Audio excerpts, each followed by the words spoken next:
Allez, nous voilà partis pour la deuxième vidéo concernant les fameux transits donc de Saturne et Neptune qui rentrent dans le signe du Bélier, bien, à partir de 2026, et savoir un petit peu comment les 12 signes vont gérer ou ressentir en fait les effets de ces transits. Chacun son style. Alors, on a déjà vu le Bélier, maintenant on va voir le signe du Capricorne.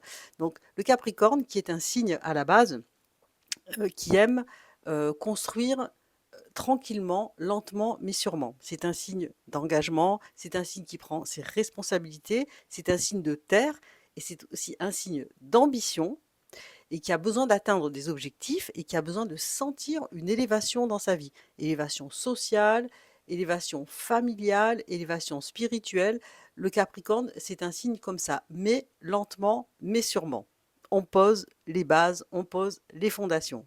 Alors, quand Saturne, le fameux maître du Capricorne, va rentrer dans le signe du Bélier à partir de février 2026 et il va y rester pendant 2 ans, je pense que les Capricornes vont avoir envie, quelque part, de faire un petit peu, de prendre des risques, d'oser, de prendre des risques, d'écouter peut-être un peu plus leur instinct, leur pulsion, leur désir, vous voyez? Parce que le Bélier, en fait, c'est un signe qui ouvre finalement vers l'obtention de son propre désir. Donc, si on a des ambitions, si on a des projets, si on a envie de construire quelque chose dans sa vie, on va le faire avec une intensité différente, vous voyez?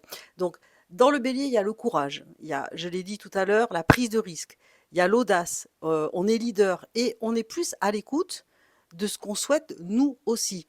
Donc, c'est très intéressant pour les Capricornes puisque ils vont sentir finalement à l'intérieur d'eux un feu, voilà, qui va les animer et qui va peut-être probablement amener aussi peut-être plus de créativité, dans leur vie. Alors, comme je le précise à chaque fois, quand on parle des Capricornes, on parle aussi des ascendants Capricornes ou des thèmes qui ont beaucoup de planètes dans le signe du Capricorne, les nœuds nord, les nœuds sud, la lune noire, et cetera. Vous voyez? Donc c'est comme ça qu'il faut l'envisager. Il y a donc ce fameux passage de Saturne dans le Bélier, maître des Capricornes, mais aussi en fond la planète Neptune qui rentre dans le signe du Bélier et qu'on le veuille ou non, que ce soit au niveau individuel ou même au niveau mondial, le Capricorne sentira aussi ses effets dans le signe du Bélier. Alors là, on rejoint un petit peu une explication générale, c'est-à-dire que il y a une recherche fondamentale qui va s'enclencher quelque part, où on va essayer de redéfinir véritablement le sens qu'on donne à nos actions, à nos projets, à nos envies. Donc le Capricorne, qui est un constructeur, un ambitieux, je pense qu'il va avoir l'idée peut-être de s'intégrer ou d'adhérer à des projets peut-être soit plus humains, soit plus social, soit, comment dire, de rechercher une forme de pouvoir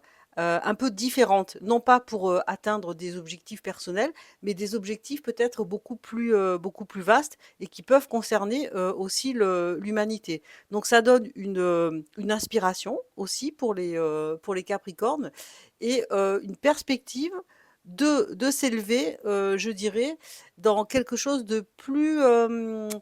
vous savez, des fois, on construit, on a des projets dans sa vie parce on veut réussir soi-même, ou on veut, voyez, on veut réussir sa vie familiale, on veut réussir sa vie professionnelle, on veut réussir ce qu'on est, etc., etc.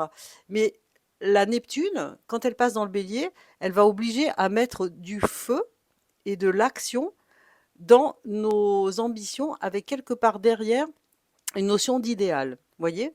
Donc ce contexte de Neptune en Bélier et surtout pour les Capricornes, de leur planète maîtresse qui rentre aussi dans cet élément-là, ça peut amener véritablement des changements et des modifications dans le principe même de votre vie.